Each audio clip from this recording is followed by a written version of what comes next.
重慶港北国際空港着きました。で5日ぶりぐらいの中国入国ですね。上海来たんですけど、1回東京帰ってで思い立っていきなり重慶に来てみました。今時間がだいたい1時前ぐらいで、もう地下鉄とかこの時間やってないんでどうしようかな。この後何もノープランなんで、地下鉄が始まるまで空港でゆっくりするか、それとも、ディディっていう配車アプリ使っていきなり中心地行くか迷いますね。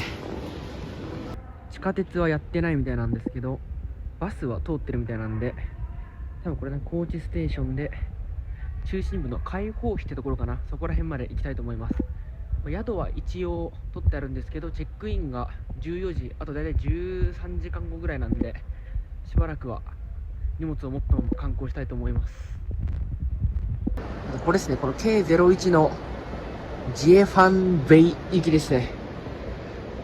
結構人いなくて心細いな。なんか重慶って確か3000万とか4000万とかいるみたいなんですけど、さすがにこの時間はちょっとガランとしてるな。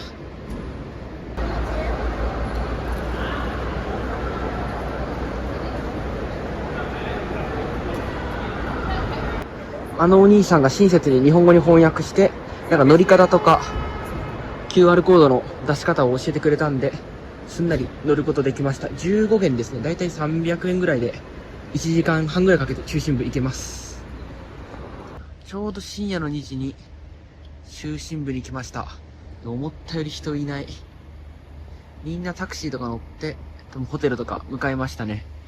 僕はやることないんで、ちょっとこの後深夜散歩したいと思います。で、お店入ったら適当に入って食べるとかにしたいと思います。あっちの方に割と有名な金色の建物がたくさんあるなんていうのかな、千と千尋の神隠しに出てきそうなところがあるんで、まずそこを迎えたいと思います。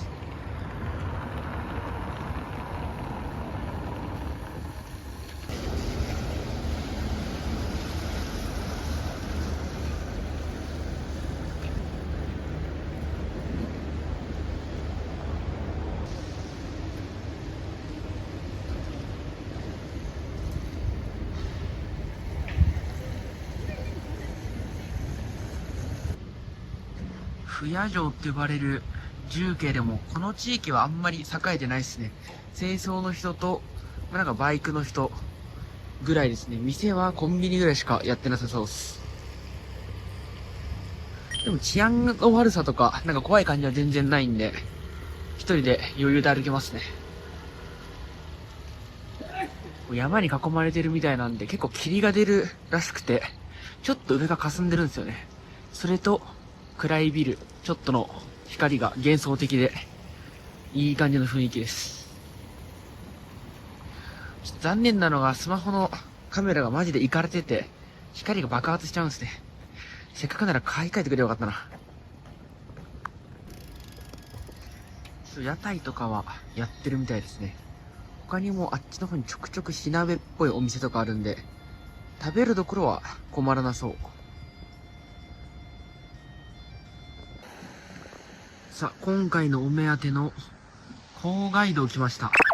こう書いて郊外道ですね。でも、ライトアップはやってません。どうやら7時からだいたい11時ぐらいまで営業してるみたいですね。さすがに深夜の2時半にはやってなかったっす。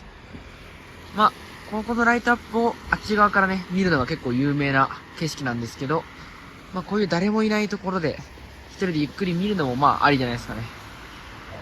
あっち側には、街の中心部の方が見えてるのかな。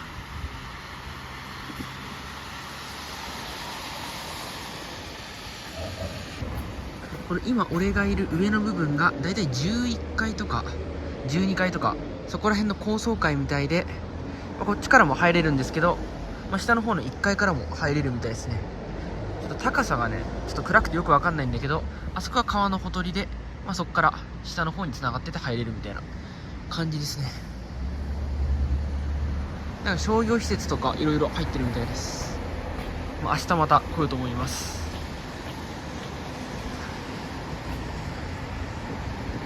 こっから見ると分かりやすいね。結構高いところにあるね。あそこが下の方で、すぐそこに建物があるとこっちが高く見えるけど、本当はめちゃめちゃ高いところにあるっていう、そういうオチです。左のさっき見た方はあんまりライトアップされてないけど、右側はちょっとライトアップされてます。ちなみにここ、長江の方なんですけど、これ自体は長江じゃなくて、下梁江っていうみたいで、あっち側に、ちょうどあっち側に長江があって、そこで合流してるみたいです。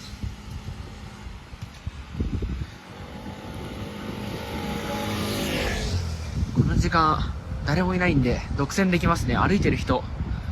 俺以外見かけないな。みんなバイクか車です。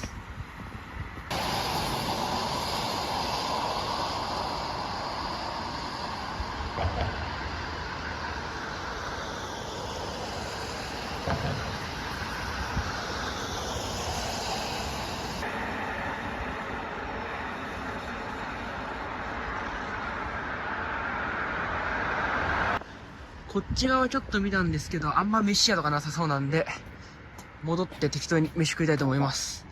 なんか右側の景色の方が綺麗だけど、左側も左側で、程よく綺麗でいいですね。ちょっと雨降ってきたんで早く飯屋入りたいな。で、今3時ぐらいなんで飯食って、3時半とか4時。そっから歩いて1時間ぐらいで宿行けるんで、まあ、5時ぐらいに一旦宿行って、チェックインできるならしちゃいたいですね。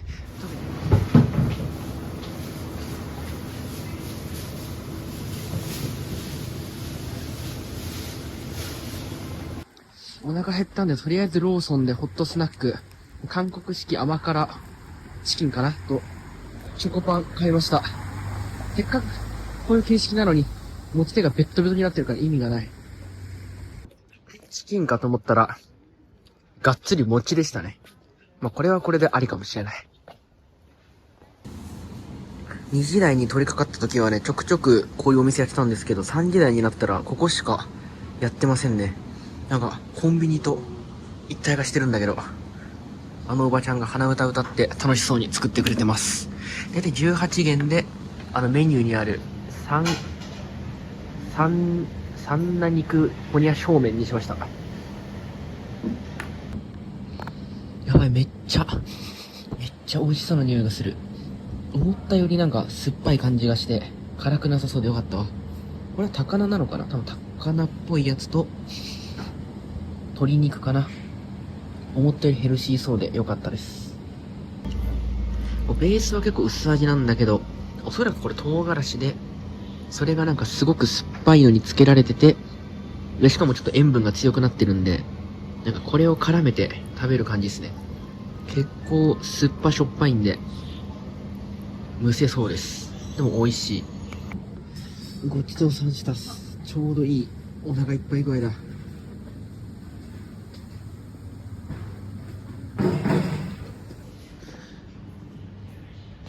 地下街はもう全部飲食店街だな。なんかこれ人いるけどやってなさそうだ。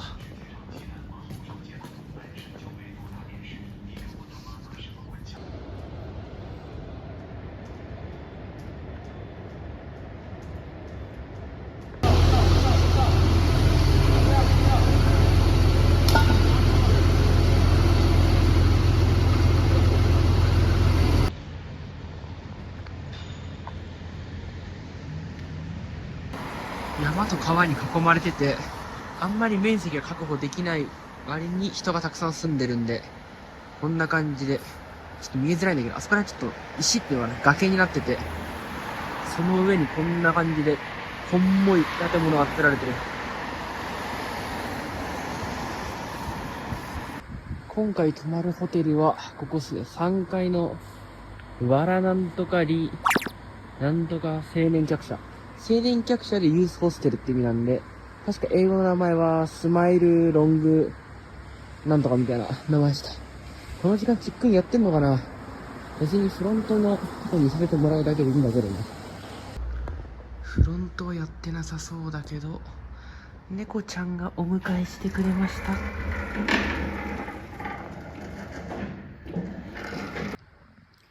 このホステル猫がめっちゃいるらしくて、こんな感じで廊下に普通にいますね。今みんな寝てる時間なんで、静かにちょっとあそこら辺で待たせてもらいたいと思います。多分チェックインが始まったり人が来るのは7時ぐらいには来ると思うんで、今5時なんで2時間ぐらいパソコンで作業したりして時間潰したいと思います。とりあえず荷物を置くだけでもできそうなんで入れてよかった。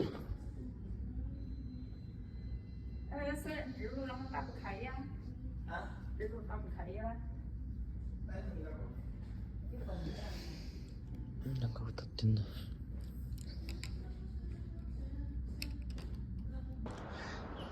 途中ソファーで寝て起きてチェックインしてまた2時間ぐらい寝て、今昼の1時ですね。だいぶ体力戻りました。泊まってる宿はこんな感じで割と綺麗めですね。共有スペースはこんな感じだけど誰もいない。食べかけの飯とかか。外はでっかい都会だ。これは座っていいのかな。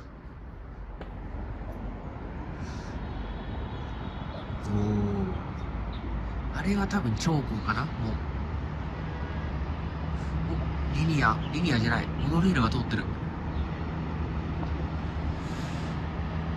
やっぱ一つ一つの建物がどれも当たり前のように十何階建てででかいな。山に囲まれててあんまり土地がないみたいなんで、こう縦に伸びた立体型の都市になったみたいですね。で、川があって、山にも囲まれてるから霧が出ると。こ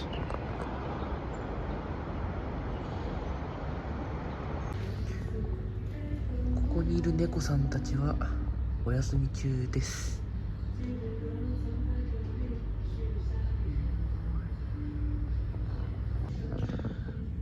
カラオケができそうな設備だったり、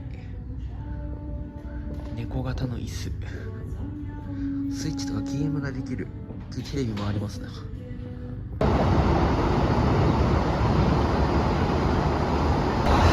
じゃあ残り10軒に入れるの24時間ぐらいなんで、パパッと高速でいろんなとこ見て回りましょう。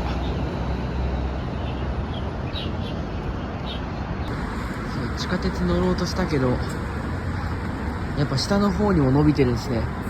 ここが気分的には1階というかそういう感じだけど、あそこに橋があってちょっと下に行く道があるように、なんだろうな、マンション建てると多分ここはもう本当に5階とか6階のレベルで、あっちの下の方にあるのが1階とかそういう感じなんでしょうね。ちょっと一見しただけだとこの構造はすぐには理解できませんな。でもあそこの地面が本当の地面っていうのかな。でもさらにその下もあるんだろうな。で地下鉄で目当ての場所移動しようと思います。地下鉄だけちょっと特殊で、アリペイの場合なんかトランスポートっていうボタンがあるんで、そこを押すと今の自分の場所からメトロだったりバスだったりを選択して、その、専用の QR コードをピッてする感じですね。ちょっと初めてだったんで手間取って、今まで他に2人にやってもらったんですけど、自分でやったんでちょっと時間かかりましたね。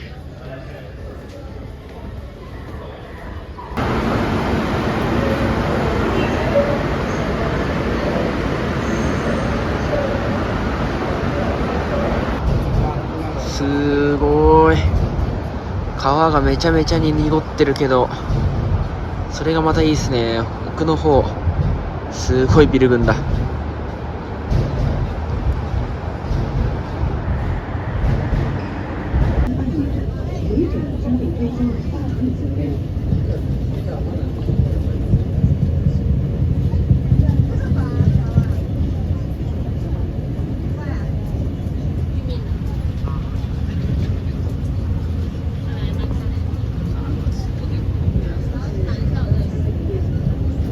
うわすげえ。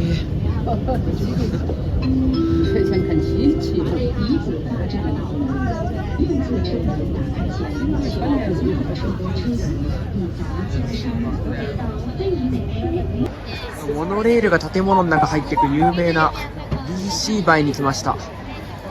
すごい人の数。さっきまで乗ってきたのがこう行ってあそこに入る感じですね。この建物の中に駅があるっていう世にも珍しいやつです。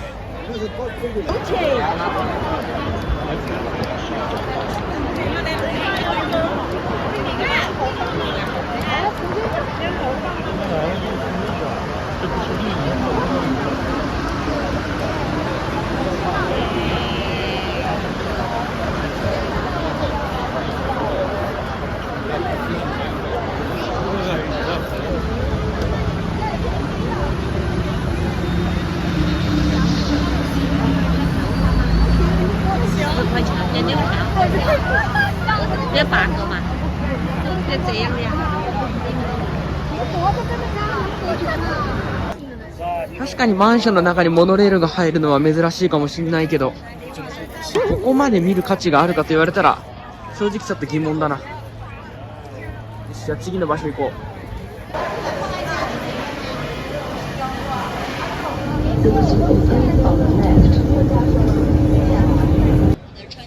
モノレールの場所から移動して海星楼っていう場所に来ました。これ10階建ての屋上なんですけど、全然10階感がない。この下には9階分確か病院のテナントが入ってますね。あそこからちょっと病院の中間違えて入っちゃったんですけど、ただの病院でした。周りの建物がでかいから全然10階感がない。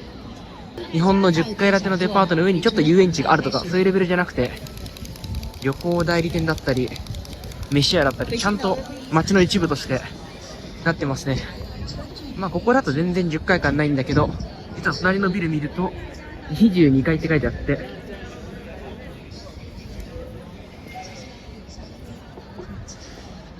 今こんなとこにいますね。怖い。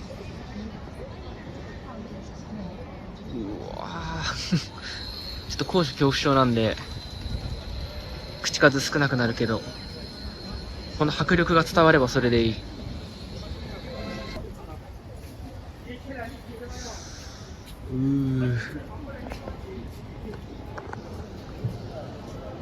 すっごい生活感だ。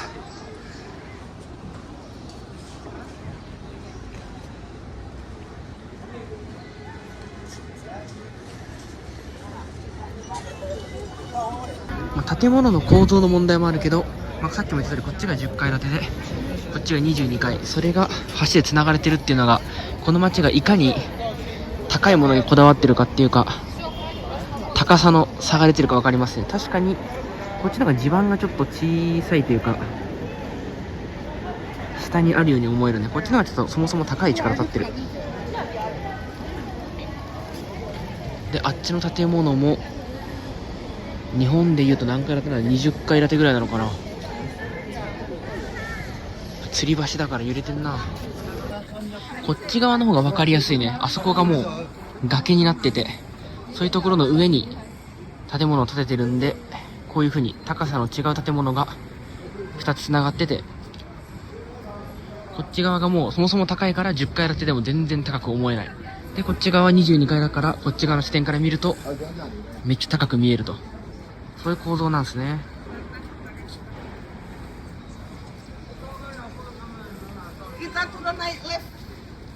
だからおそらく目の前に見える建物も、あそこが1階、2階、3階、4階で、あっちの4階建ての高さとすぐ隣のビルの高さの目線が25階ぐらいなのかな、あれが。そうなってるんですね。新横浜の巨大版みたいなもんか。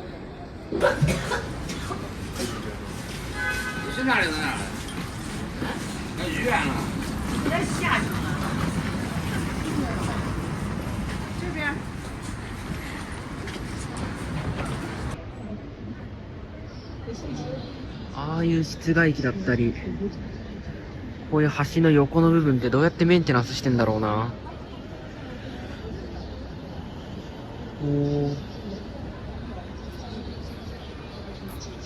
さっきのモノレールの場所よりは断然来る価値ありますね。結構スケールのでかさだったり、こうなんか建物のね、高低差がよくわかる場所ですので、ここは割とおすすめできます。今3時前ぐらいで飯なんか適当に食いたいんで、どっか寄りたいと思います。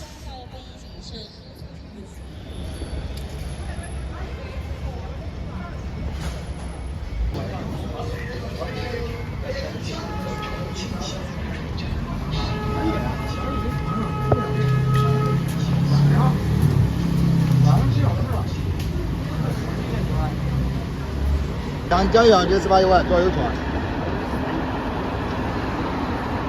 左右船就18左船。さあ、昨日来た郊外路の場所来ました。昨日歩いた橋はこうなってたんですね。あそこになんか地下鉄が走ってるんで、下に電車が走ってたんだ。で、昨日は閉まってた郊外路がこれですね。夜になったらまた夜景が綺麗になるみたいなんで、夜また来ると思うんですけど、これが11階建ての複合観光施設みたいで、まあ、飯屋とか観光のグッズとかがいろいろあるみたいです。とりあえずブラッと見て、地下の方にローカルフードのコーナーがあるんで、そこでご飯食べたいと思います。どっちから入ればいいんだろうな。こっちかな、11階って書いてあるし。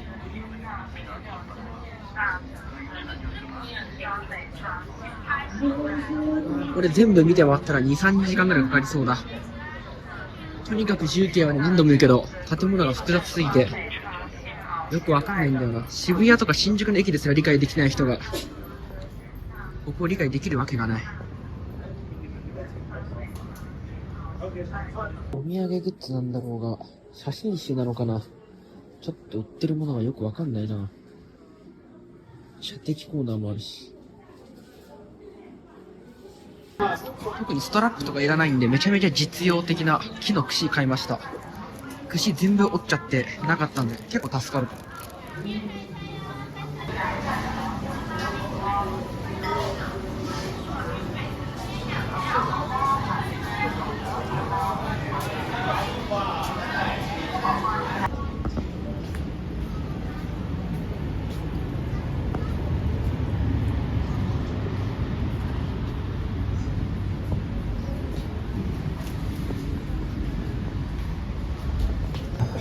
お土産屋さんとか飯屋もたくさんあるんですけど、やけになんか耳にまつわるやつが多いですね。耳かき洗ったり、ここは耳になんか火つけてやるなんていうの、たまにショート動画で流れてくるやつやってるんですけど、ここら辺はそういう耳の健康についてだいぶ凝ってるみたいです。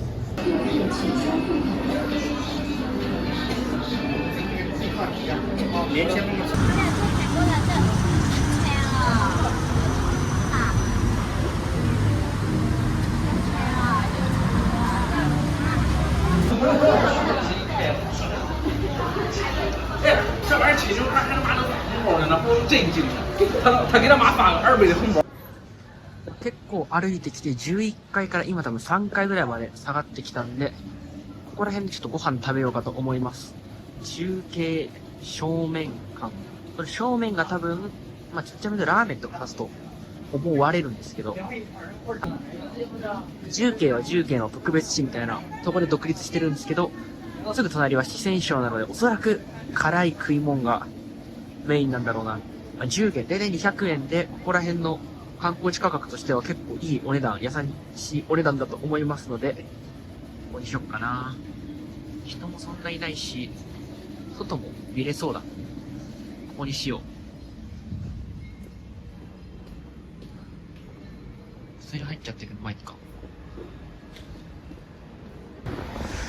これが重慶正面、10元ですね。めっちゃ辛そう。匂いからちょっとお腹下しそうな感じですね、辛くて。でも眺めがめちゃめちゃいい。10元で、この眺めと飯ってめちゃめちゃお得じゃないですかね。しかもなぜかここ不人気で美味しくないのか、全然人いないんでラッキーっす。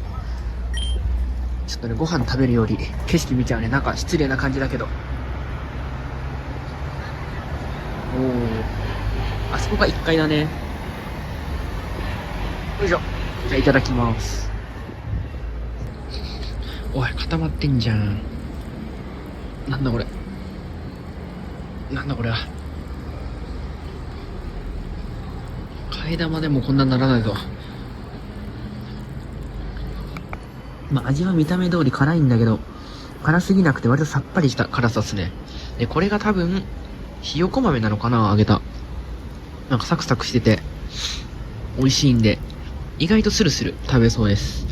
ちなみに俺の辛さ耐性は、なんだっけ、北極ラーメン、中本、セブンイレブンにあるカップラーメンを、まあ、チーズと納豆入れれば食べれるぐらいなんで、特段辛さは強くないんですけど、まあ、それでもいけるんで、まあ、安心して頼めるぐらいの辛さではあります。ごちそうさんしたっす。美味しかったっす。でも、やっぱ中華料理特有の油がちょっと多いんで、胃もたれしないかだけ心配ですね。でも、何回も言うけど、このロケーションと合わせて、10元は本当に、素晴らしいものがあるね。ごちそうさまでした。さっき食べたのは、ここですね。4階にあるんで、おすすめです、ここは。じゃああとはちょっと下下って外見たいと思います。なんか3階とか2階のテナントは日本の田舎のショッピングセンターっていうか古びた商店街みたいでよくわからん服屋がたくさんありますね。なんで経営できてるのかわからないぐらい人いないし、正直あんまり来る価値はないのかな。なんかこういうね特殊メイクみたいな時代劇に出てきそうな格好をしたい人はお金払ってくるんでしょうけど、まあ、一般の人っていうか大多数はやらないと思うからちょっと微妙だなここら辺は。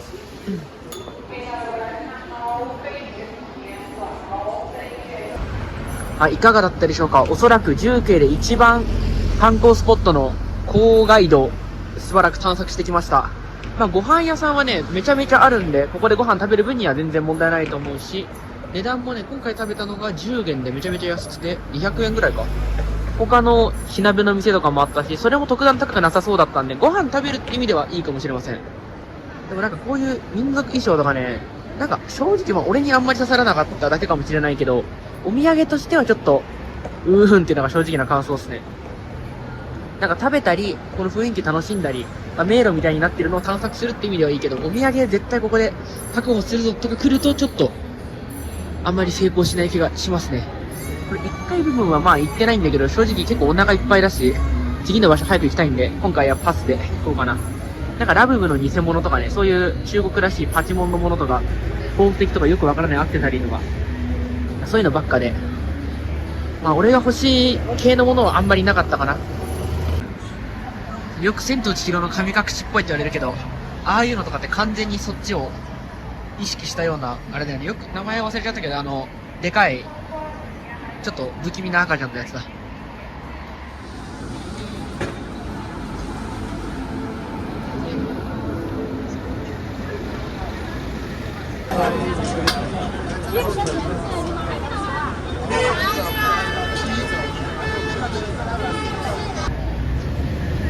ブランコしてるな。あ、こうだ。怖すぎる。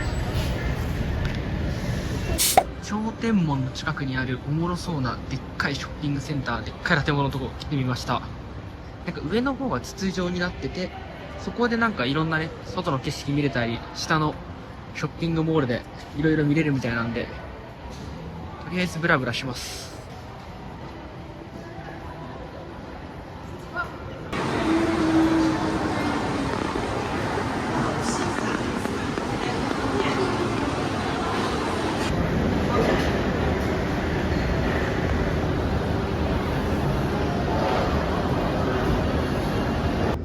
広場の上の方来ました。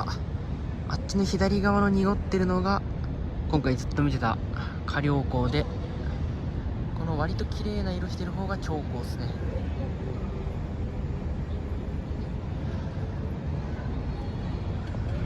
あれはなんだろうね。土砂を掘ってんのかな。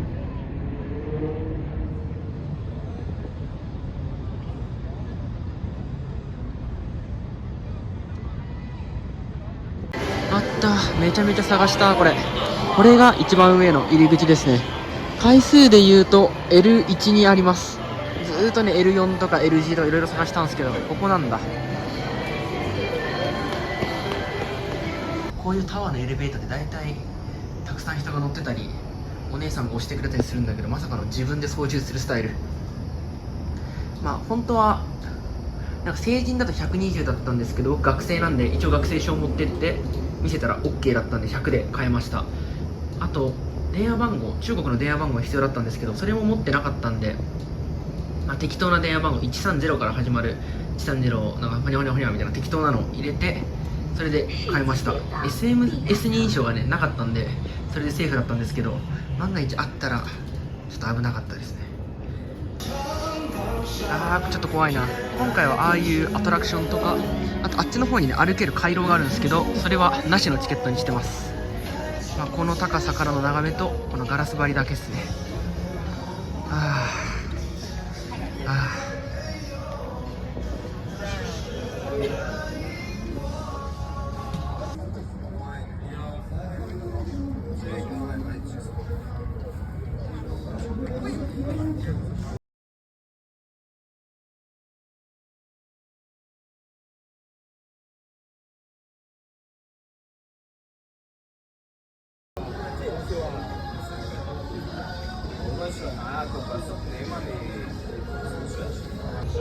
お、今日行ったところがよく見えるね。綺麗。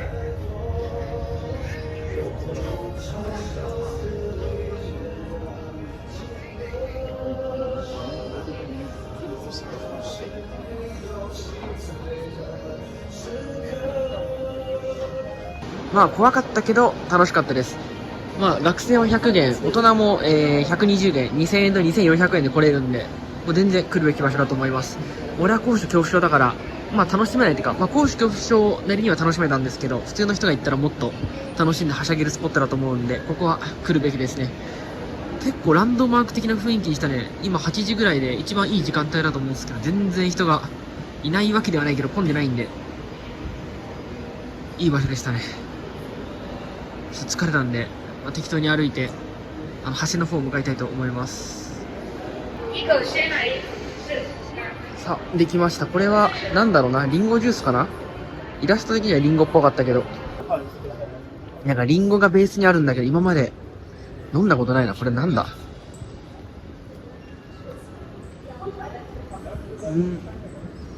牛乳リンゴみたいな感じだ。不思議だけど美味しいな。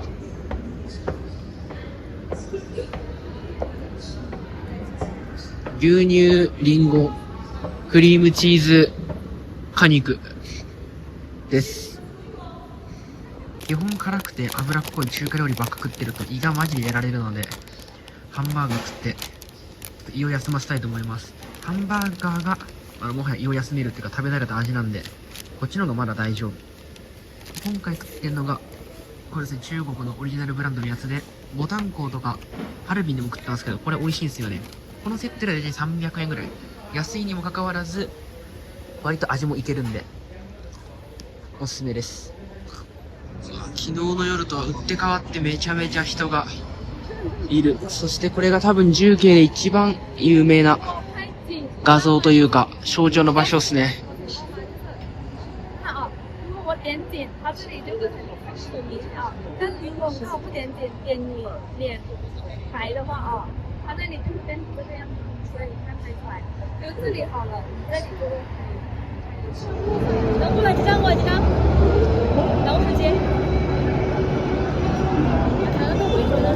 快快快快！哎，快快快！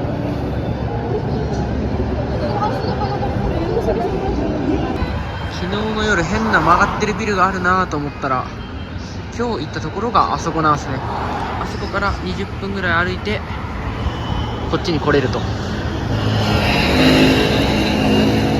ちょっとなかなかスケールがでかいのと、この iPhone13 のポンコツの傷ついたカメラじゃよく映らないな。まあでもなんとなくでもこの壮大さとか綺麗さが伝われればいいかな。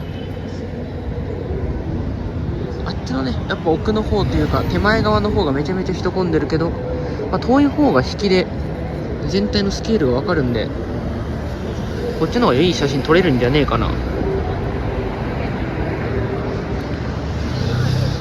反対側はなんか金融街というかちょっとお堅い感じのビジネス街の雰囲気があるな。